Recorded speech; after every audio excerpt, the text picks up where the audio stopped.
South Atlantic, 1st of May 1982.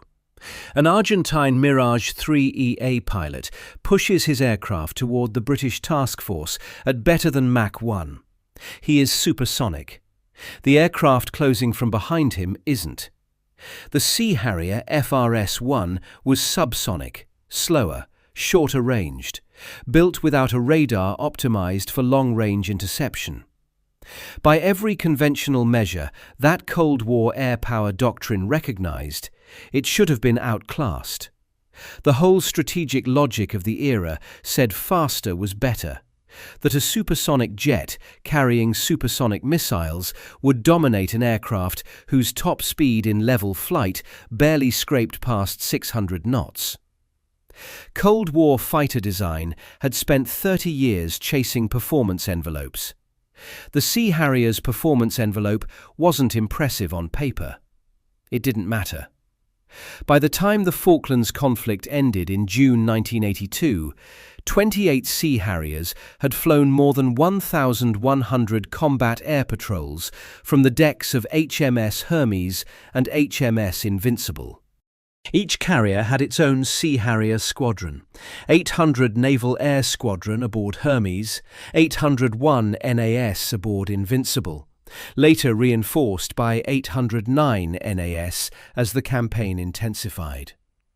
Against them, the Argentine Air Force deployed its most capable platforms, Mirage IIIEAs, IAI Daggers, A-4B and A-4C Skyhawks, English Electric Canberras. Numerically, the Argentine force held what the analysts who examined the campaign afterwards have calculated was roughly a 4-to-1 advantage in available airframes. The Sea Harriers shot down 20 Argentine aircraft in air-to-air combat. Not one Sea Harrier was lost to an enemy fighter. The kill list included Daggers, which were Israeli-built Mirage derivatives optimised for low-level attack. It included Skyhawks, which were the Argentine Air Force's workhorses for anti-shipping strikes. It included Mirage IIIEAs, flying the fastest aircraft the Argentines had available. On 21st May 1982, Lieutenant Stephen Thomas of 801 NAS shot down 2 Argentine Air Force Daggers with Sidewinder missiles in a single mission. Flight Lieutenant David Morgan, an RAF pilot attached to 800 NAS, destroyed 2 Skyhawks in a single encounter. 6 Sea Harriers were lost across the entire campaign in total, 2 to enemy ground fire, 4 to accidents, but not one fell to an Argentine pilot who could catch it, turn with it, or put a missile into it in a contested engagement. Argentine pilots eventually gave the aircraft a name, La Muerte, the death. The Sea Harrier's advantages over its opponents were real and specific. Argentine aircraft operating from mainland airfields were flying at the absolute limit of their range, arriving over the islands with roughly 5 minutes of fuel remaining before they had to turn for home. Their pilots were focused, fast and committed, but time wasn't on their side. A Mirage that engaged a Sea Harrier and had to break off to make it back to Rio Grande had lost the encounter even if it survived it. Meanwhile, a Sea Harrier flying combat air patrol from a carrier positioned out of Exocet range could sustain perhaps 30 minutes in the Argentine approach corridors. The tactical geometry favoured the defender in ways that pure speed couldn't overcome. After the first engagements on May 1st, 3 Argentine aircraft destroyed, none lost.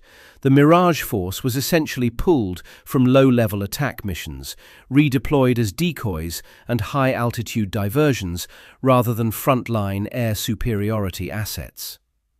The Sea Harrier had reshaped the Argentine Air Force's operating concept within hours of its first engagement. This is the story the British public knows. The unlikely jet, built for a navy that wasn't supposed to need aircraft carriers anymore, outwitting supersonic opponents over the South Atlantic. A triumph of British engineering and Royal Navy skill against a numerically superior force. The jump jet that saved the task force, carved into national memory as proof that British ingenuity could defeat anything the world threw at it. That story is largely true. It has been told, retold, and celebrated for over 40 years. But trace the paper trail back far enough, back past the squadron markings on Hermes, past the first production run at Dunsfold, back to a Bristol engine test cell in 1959, where engineers were trying to make an engine concept no one had successfully built before, and the all-British origin story starts to fracture. Because buried inside the genesis of the Pegasus engine that made the Sea Harrier possible is a financial intervention that almost nobody mentions in the context of the Falklands. An injection of American taxpayer money administered quietly through a US government program operating out of Paris that kept the engine project alive at the precise moment the British government was declining to fund it. The Sea Harrier won the Falklands on British engineering and Royal Navy courage. It got to the Falklands on a foundation that American dollars helped pour. To understand why that matters, you need to understand what Britain's aviation industry looked like in March 1957. The answer is under assault from its own government. Duncan Sandys, the Minister of Defence, issued a defence white paper that month, Command Paper 124, that sent a shockwave through every drawing office in the country. The document's central argument was explicit. A ground-to-air missile defence system would, in due course, replace the manned aircraft of Fighter Command. The era of the interceptor was ending. Guided weapons were the future. And accordingly, the ministry began cancelling programmes with methodical efficiency. The Avro 730 supersonic reconnaissance bomber, gone. The Saunders Roe SR.177 mixed propulsion interceptor, a genuinely innovative design capable of Mach 2.4, cut before a prototype was completed. The entire specification F.155 for next-generation interceptors, which had attracted serious submissions from most of the country's major aircraft companies, cancelled formally on 29th of March 1957. Sidney Cam's own company-funded supersonic fighter, the Hawker P.1121, a machine that Hawker had invested significant private capital in developing, was cut by Sandys that same year before it ever flew. The white paper wasn't as total as popular history sometimes renders it. Sandys wasn't cancelling all manned combat aircraft. The document explicitly targeted Fighter Command's interceptors with missiles, while retaining roles for manned strike aircraft. But the effect on project confidence and funding appetite across the industry was seismic. Any experimental program without immediate government backing was operating on borrowed time. The ministry was allocating contracts to rationalised industrial groups rather than spreading risk across independent design teams. Any engineer with an unproven concept and no government contract behind it was standing in a corridor where the doors were closing. The scale of the retrenchment was confirmed later in parliamentary debate. A 1965 House of Lords discussion on aircraft programme cuts put a number on the government's intentions. Decisions already made would save at least £300 million over 10 years in government expenditure on aircraft programmes. That was 1965 money. The cuts that Sandys initiated in 1957 had become, by the time of that debate, a recognised policy of systematic contraction. Into this environment, contracting budgets, cancelled projects, a government that had just told the aviation industry that guided missiles were the future, two men in 1957 began a conversation that would eventually produce the most unusual jet engine in aviation history. Sir Sidney Cam was Hawker Aircraft's chief designer. The Hurricane was his. The Hunter was his. A line of aircraft that had defined RAF fast jets for 2 decades. The American Institute of Aeronautics and Astronautics had awarded him its Daniel Guggenheim Medal, specifically citing the P.1127 Kestrel as a unique VTOL tactical fighter, and noting that some of Cam's associates regarded him as more of an artist than an engineer. Stanley Hooker had joined the Bristol Aeroplane Company in 1949 after years at Rolls-Royce, where he had worked on the Merlin engine that powered the Spitfire and the Lancaster, and on the early British turbojets, the Welland and the Derwent. A book description of Hooker's autobiography put it this way: Stanley Hooker joined the Bristol Aeroplane Company in 1949 and tugged a rather reluctant company into the jet age, determined to give real competition to Rolls-Royce. So successful was he that in 1966 Rolls-Royce decided the best thing to do was to spend £63.6 million and buy its rival. By this time, there was scarcely a single modern British aero engine for which Hooker had not been responsible.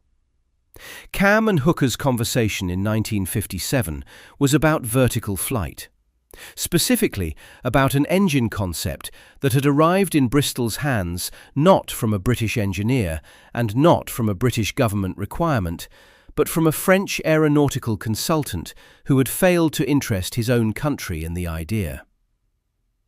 The concept that became the Pegasus engine started life in France. Michel Vibeau had been building aircraft since before the Second World War.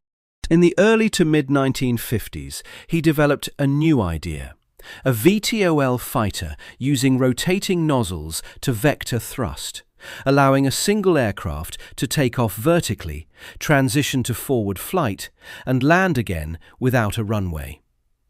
The core innovation was mechanical, swiveling exhaust ducts that could redirect jet thrust from straight down to straight back through a controlled range of angles, giving a single power plant both lift and propulsion depending on where the nozzles were pointed.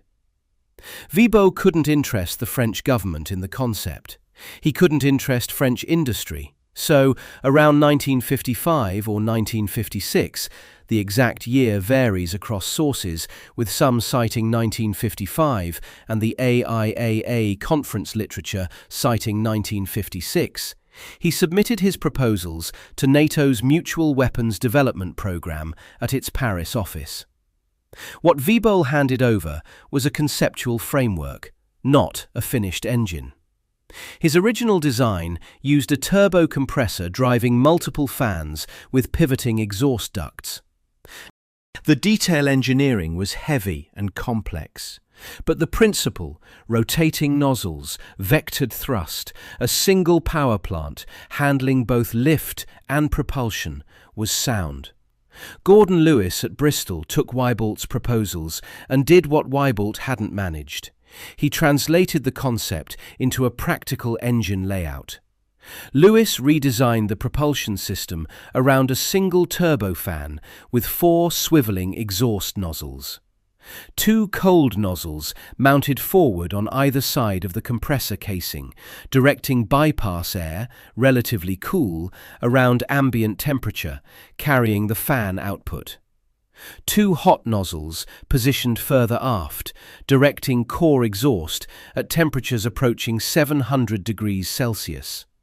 All 4 rotated simultaneously, driven by a single mechanical chain running through the engine casing. Point all 4 nozzles straight down and the aircraft lifted vertically. Rotate them progressively toward the rear and forward thrust built. Hold any angle between the extremes and you had a blended thrust vector, partly lift, partly forward acceleration. The engine could, in principle, allow an aircraft to take off vertically from a car park, accelerate to combat speeds, and land again in a space smaller than a tennis court. Lewis and Weibolt filed a joint patent on the B.53 concept. The patent holders were a French engineer who couldn't get his own government to look at the idea, and a Bristol engineer who had turned it into something flyable. Stanley Hooker backed the concept with the authority of his engineering reputation and began coordinating with Hawker. Sidney Cam, approached in May 1957, saw the aircraft it could produce. Ralph Hooper at Hawker began drawing the airframe around engine data Bristol supplied. The engine received the name Pegasus, after the winged horse of Greek mythology. What nobody around that drawing board discussed in polite company was the problem of paying for it. 4 swivelling nozzles on a live jet engine. The engineering challenge was more severe than the concept made it sound. Each nozzle had to rotate through a full arc of thrust angles without mechanical failure, without gas leakage at the bearing seals, and without warping under a thermal environment that was fundamentally asymmetric. The forward cold nozzles were handling relatively cool bypass air. The rear hot nozzles were handling core exhaust that could buckle standard-grade alloys. The same chain mechanism had to drive all 4 simultaneously, maintaining synchronization across nozzles that were experiencing completely different thermal loads. Every degree of temperature differential was a potential stress fracture. Every bearing seal had to survive the cycling from cold to operating temperature through thousands of test runs.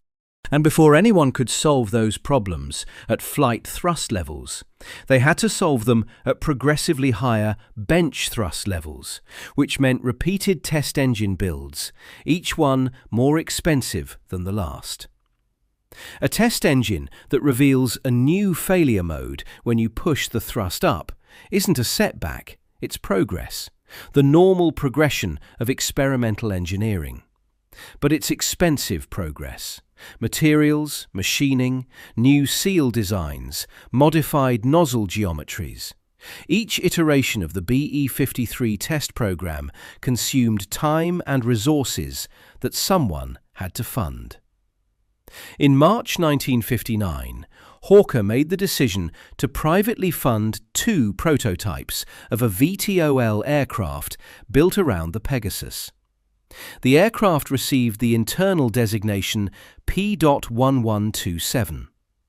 Construction of the first prototype began by May 1959.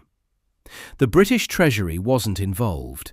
There was no government contract driving the project. There was no Ministry of Aviation operational requirement. The P1127 was being built to answer. The program existed because Hawker Siddeley believed in the concept enough to spend its own money on it, and because Bristol had found external funding for the engine development that the British government wasn't providing. That external funding was the Mutual Weapons Development Program, American money. And it had arrived before the private venture decision, before the prototype construction, before the first engine test run. The MWDP had committed to covering the BE.53 development costs in June 1958, a year before Hawker's private venture decision and a year before the Pegasus first ran on a test bed. The Mutual Weapons Development Program, the MWDP, isn't a household name, even among military history enthusiasts. The program itself wasn't classified in any meaningful sense. It appeared openly in print in the United States Naval Institute's Proceedings Journal. It was documented in formal Engineering Society publications. It existed through formal bilateral treaty agreements between Washington and Allied governments. The USNI described it in a 1962 article titled "New Weapons with NATO Nameplates" as producing the fusing of ideas, talent and energy of NATO nations, resulting in fine new weapons and equipment. That is a contemporary description from one of the most authoritative American military publications in existence. The program was established in 1954. It was a United States government initiative operating through NATO's alliance structure, with a formal office in Paris. It didn't make informal favours or ad hoc grants. It operated through documented master agreements between the United States and partner governments. Its funds came from American appropriations. Its purpose was to develop defence technology across allied nations, with the United States bearing the primary financial burden in exchange for access to the resulting research and weapons systems. The bilateral agreement structure was treaty level, the kind documented in State Department records, not informal handshake arrangements.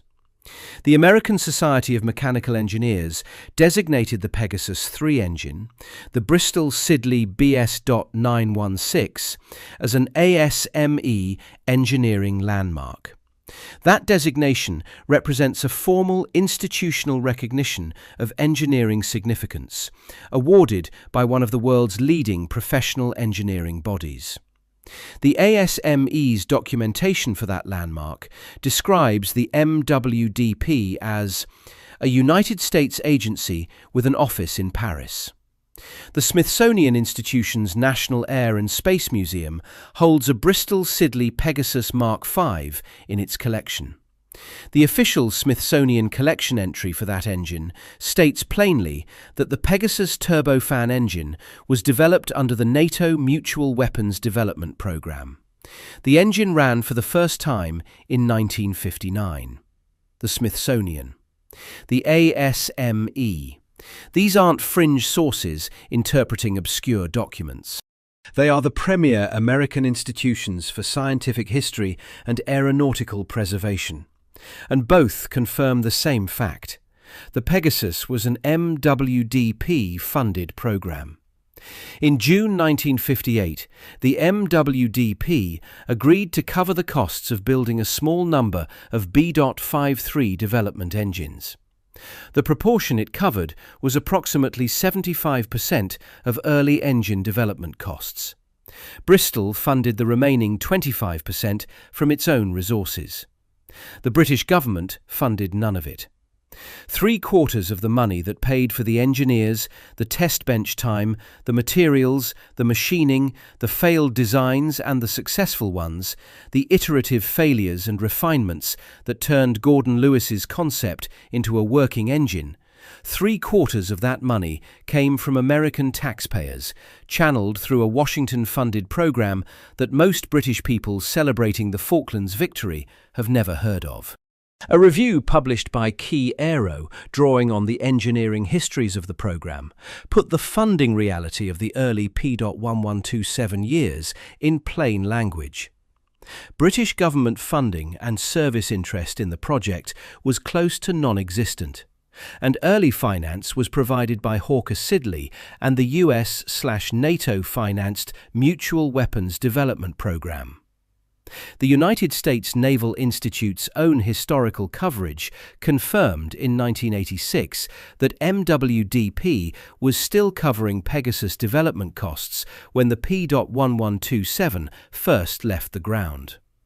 That first test was tethered, the prototype held down by cables to prevent uncontrolled flight, at Dunsfold Aerodrome on 21st of October 1960. American money was paying for the engine on the day the machine first hovered. The free flight hover followed on 19th November 1960. Same funding arrangement. An American majority-funded engine, lifting a British aircraft off British soil, in a program that the British Treasury was watching from a distance without contributing to. MWDP support for the Pegasus program ceased around 1961. At that point, the UK Ministry of Aviation stepped in and assumed sponsorship. The handover is documented across multiple contemporary engineering sources. By 1961, the concept had been proven. The development risk that the MWDP had been asked to absorb, the years when it was genuinely uncertain whether 4 swivelling nozzles on a turbofan could actually deliver controlled vertical flight, had been navigated. The hard and expensive part was done. London took over when the gamble had already paid out. No specific pound or dollar total for MWDP's aggregate contribution to the Pegasus has been confirmed in open-source historical records. The documents that survive describe the proportion rather than a sum. The 75% figure has been confirmed by multiple independent engineering history sources. But the proportion itself is the argument. 75% isn't a supplementary grant. It's the majority funding for the engine that made British vertical takeoff aviation possible. The fact that this is missing from most accounts of the Falklands, that the Harriers' origin story carries a transatlantic financial footnote that the national mythology consistently omits, isn't the product of active concealment. The MWDP was public. The Smithsonian confirmed it. The ASME confirmed it. The Naval Institute confirmed it.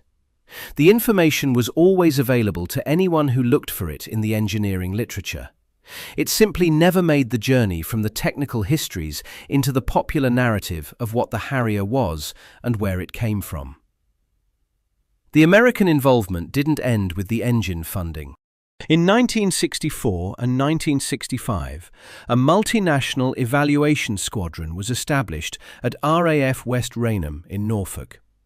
The tripartite evaluation squadron brought together British, American and West German pilots in a formal joint program to assess how VTOL aircraft could be operated in realistic military conditions. The aircraft they flew were 9 purpose-built Kestrel FGA.1s, refined developments of the P.1127 built specifically for the evaluation. The evaluation ran through November 1965. American pilots flew the Kestrel. American engineers analysed the results. American institutions formally documented their findings in technical reports that fed into the broader US military assessment of VTOL technology. The tripartite program wasn't peripheral to the Harrier's development arc. It was the formal operational evaluation that bridged the P.1127 experimental prototype to the Harrier production aircraft. And the United States participated in it as a full partner. What happened next was institutionally rather awkward. The US Air Force evaluated the results and reached a conclusion that was, at minimum, unenthusiastic. The Air Force had previously considered V/STOL, early requirements work for what became the F111, had included a VTOL feature, abandoned in the early 1960s when technical difficulties proved intractable. After the Kestrel evaluation, the service transferred formal responsibility for this category of aircraft internally and then purchased nothing. The service moved forward with the F-15, the F-16 and the A-10, all optimized for different mission profiles, all either supersonic or built around the conventional basing infrastructure the Air Force had always operated from. Cold War air power doctrine, as the US Air Force understood it, was built around supersonic performance, long-range intercept capability, and aircraft designed for the Central European Air War that NATO planners were spending enormous resources preparing for. Warsaw-packed armies crossing the Rhine would be met by supersonic fighters with radar systems capable of engaging multiple targets beyond visual range, supported by aircraft that could hit deep strike targets inside Eastern Bloc territory. In that calculus, a subsonic jet that could land vertically in a forest clearing was an interesting engineering novelty.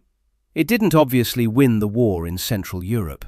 The program they had co-funded, whose engine development they had majority bankrolled, whose evaluation aircraft they had flown at West Raynham, that program produced an aircraft the US Air Force ultimately declined to buy. The Marines reached a different conclusion, and they reached it for coherent reasons. The United States Marine Corps operated with a fundamentally different set of requirements. The Marines weren't planning the air war over Central Europe.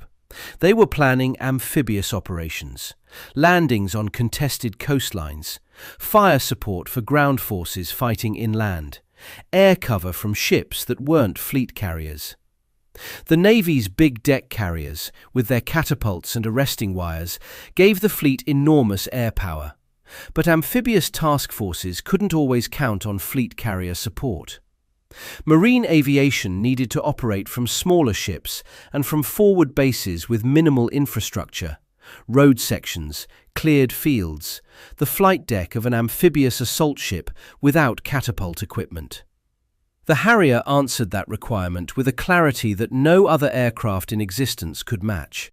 An aircraft that needed neither catapult to launch nor arresting wire to recover, that could fly from a forward road segment with adequate fuel and ordnance, that could operate from smaller ships without catapult modification.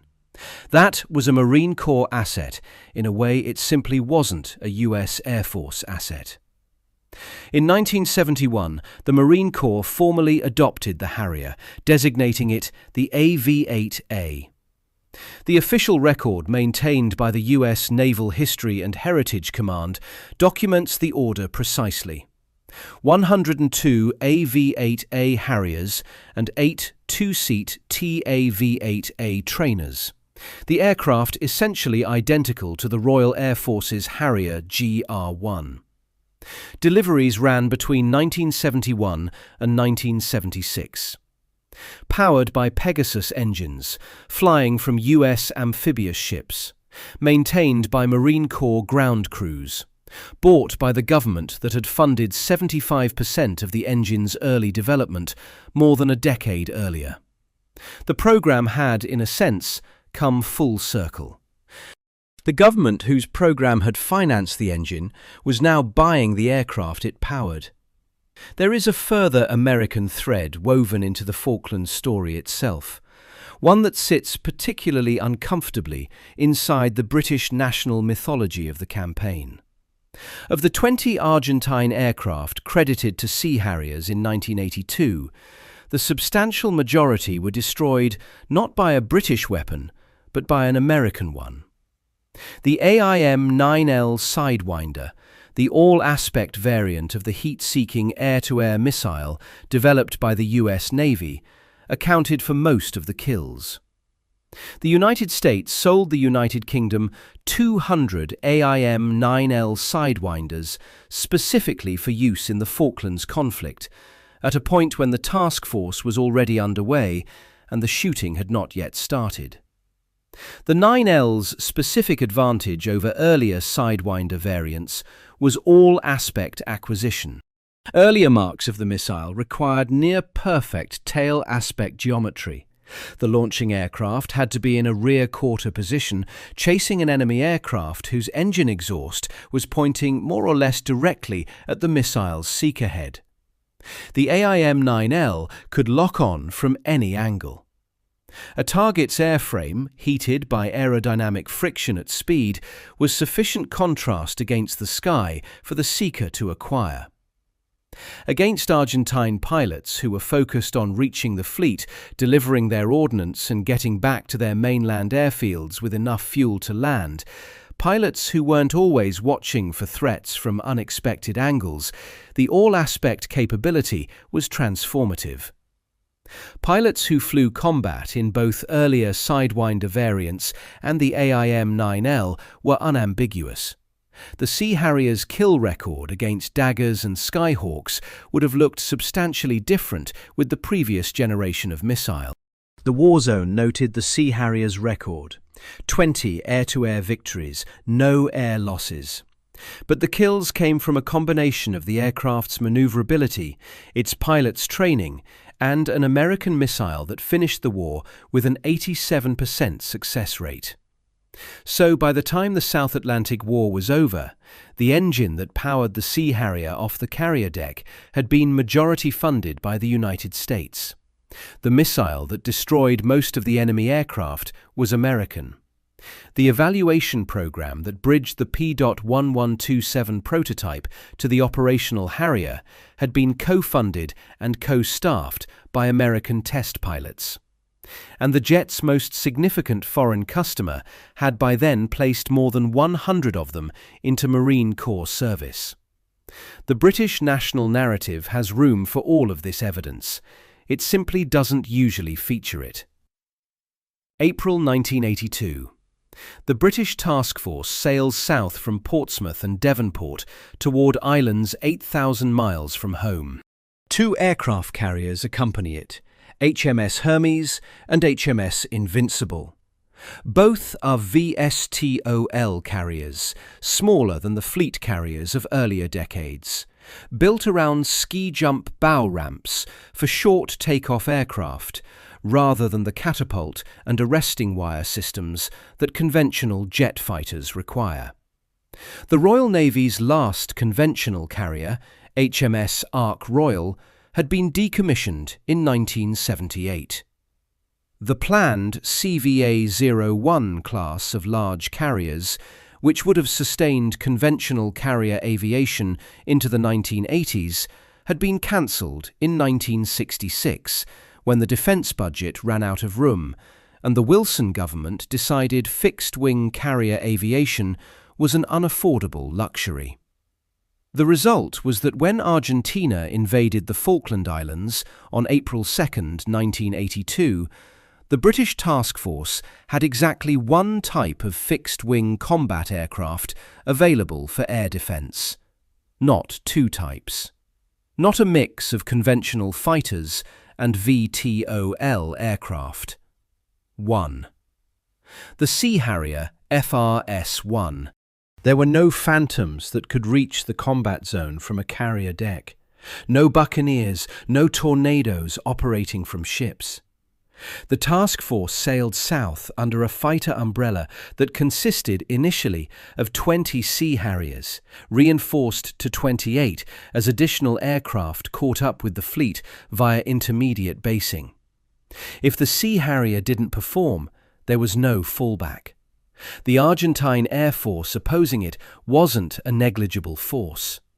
Mirage IIIEAs, IAI Daggers, A-4B and A-4C Skyhawks, English Electric Canberras, super étendards carrying Exocet anti-ship missiles, the weapon that had demonstrated its lethality against HMS Sheffield on the 4th of May 1982, and which would continue to threaten the fleet throughout the campaign. Argentine attack aircraft were operating from mainland bases at Rio Gallegos and Rio Grande, both within 700 kilometers of the islands. That proximity was enough. It wasn't comfortable. Their aircraft arrived over the islands at the edge of their fuel margins. But it was enough to put the fleet in danger on nearly every clear weather day of the conflict. The carriers and troop transports they were protecting operated near the outer edge of Argentine air reach, positioned out of Exocet range, which meant the Sea Harriers, launching from their flight decks, had to cover distance before reaching the Argentine approach corridors. The arithmetic of time and fuel favoured the defenders in a way that the size of the Argentine Air Force didn't. Argentine attack aircraft had roughly 5 minutes over the islands before they had to commit to their egress. Sea Harriers could loiter for close to 30 minutes in the areas where they were most needed. Speed mattered less than endurance. The Mirage's Mach 2 capability was largely irrelevant when its pilot had already burned through his fuel margins getting to the engagement zone. Multiple subsequent analyses of the campaign converged on the same conclusion. Without the degree of air control achieved by the Sea Harriers, the naval campaign couldn't have been prosecuted as it was. Ships would have faced Argentine attack without fighter cover. Troop transports, logistic vessels, the assault ships carrying the landing force, all of them depended on a screen that the Sea Harrier provided, and nothing else in the British order of battle could have replaced. The task force did suffer losses: Sheffield, Coventry, Ardent, Antelope, Sir Galahad. But those losses came from Argentine aircraft and missiles that penetrated the defensive screen through its inevitable gaps, not from a situation where the screen itself had collapsed. When Sea Harriers were available and positioned to intercept, Argentine pilots faced a problem they couldn't reliably solve. A slower aircraft that outturned them, flown by pilots who had trained intensively for close-in combat, launching a missile with acquisition geometry their threat assessment hadn't fully accounted for. The Argentine Mirage Force recognized the reality early. After the engagements of May 1st, 3 Argentine aircraft destroyed, no Sea Harriers lost, the Mirage IIIEA units were pulled from low-level attack profiles and redeployed primarily as decoys and high-altitude diversions. The most capable aircraft in the Argentine Air Force had, within hours of its first serious encounters with the Sea Harrier, effectively withdrawn from the role it had been assigned. That withdrawal was itself a measure of the Sea Harrier's strategic effect.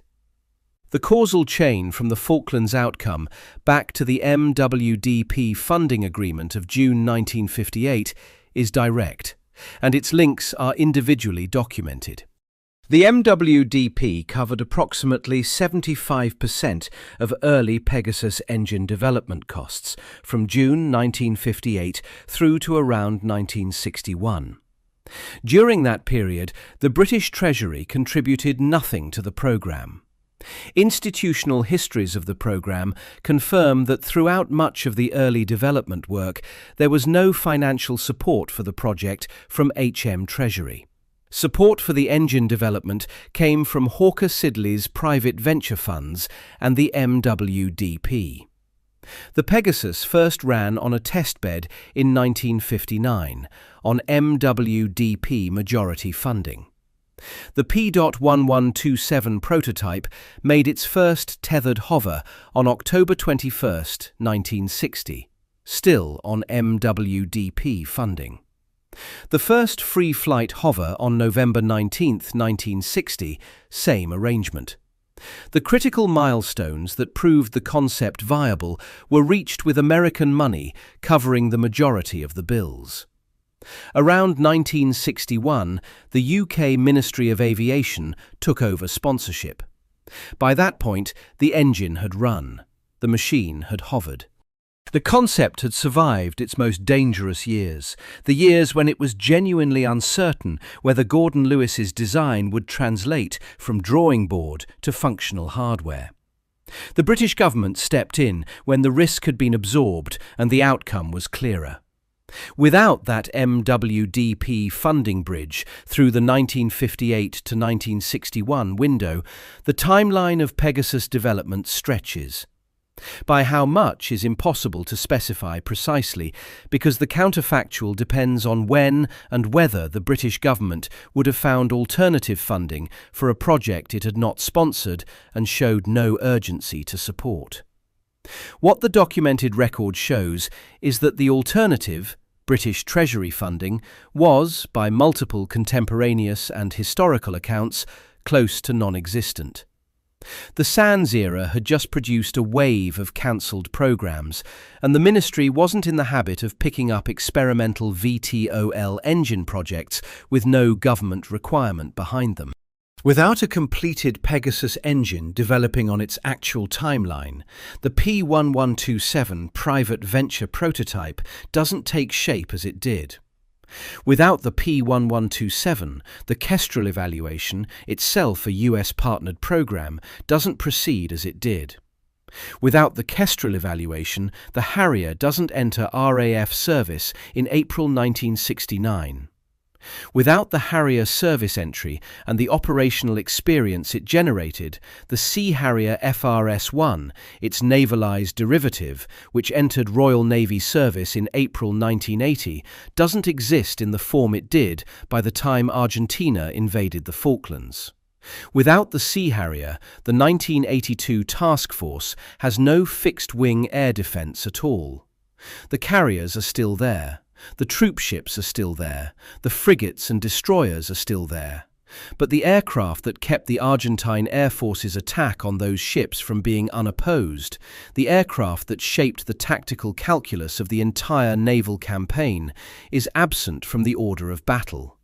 This isn't an argument that British engineers were incapable of solving the Pegasus without American money. Hooker and Lewis had the talent to find other paths, eventually. But in the specific historical window, the late 1950s, in the post-Sandys funding environment, with HM Treasury actively disengaged from speculative experimental projects, the MWDP wasn't a supplement to British funding. It was the functional substitute for British funding that didn't materialise. The Harrier family's development history, as documented in the engineering literature, states the situation without ambiguity. Throughout much of the early development work, there was no financial support from HM Treasury. Support for the engine development portion of the effort was sourced via NATO's Mutual Weapons Development Programme. That isn't a contested interpretation. It's the established account from the people who built the engine. The Americans who funded the Pegasus through its critical development years were operating within a doctrine that viewed subsonic vertical takeoff aircraft as marginal assets for the central mission of Cold War military aviation. Their own Air Force, after formally evaluating the Kestrel, decided the aircraft didn't fit and ordered nothing. Airframe limitations, subsonic performance, and the Air Force's institutional preference for supersonic multi-role fighters all pointed the same direction. Then, in 1971, the United States Marine Corps ordered 102 of them. And in 1982, 28 aircraft derived from that same engine in their navalised Sea Harrier variant were the only thing standing between the British task force and an Argentine Air Force that had already demonstrated its willingness and capability to sink British warships. The engine that kept those 28 jets in the air had been majority funded through its most vulnerable development years by the country that was simultaneously expressing institutional skepticism about whether the concept was worth pursuing. There is a particular quality to this irony that straightforward national myths tend to smooth away. The Americans paid for the engine. Their primary service concluded the aircraft wasn't worth buying. The Marines disagreed and ordered over 100 of them anyway. And when Britain needed the jet in the South Atlantic, it was there, firing American missiles that Washington sold London while the task force was already en route, achieving a kill ratio that became one of the most celebrated combat records in the history of air warfare. The victory in the Falklands was earned by British forces. The Royal Marines who crossed the mountains on foot, the paratroopers at Goose Green and Wireless Ridge, the sailors on ships that had no business surviving Argentine air attacks, and sometimes didn't. That credit is real, it's documented, and it belongs where history places it. But the engineering infrastructure that made the naval component of that victory achievable, the aircraft engine, the weapons system family, the missile, carried a transatlantic financial pedigree that the national mythology consistently underweights. The Sea Harrier is remembered as Britain's hero jet. The Pegasus is remembered as Britain's miracle engine. And both of those characterizations are largely accurate. The engineering genius that made them work was British. The courage that flew them into combat was British. The training that produced a 20-0 air-to-air record against supersonic opponents was British. The bill for keeping that miracle alive through the years when the British government wouldn't pay it was settled, quietly and largely without acknowledgement, in dollars. When Argentine pilots christened it La Muerte, they were paying tribute to an aircraft whose revolutionary heart had been kept alive in its most precarious years by the taxpayers of the country that also built the Sidewinder that killed them. Subscribe for more stories like this.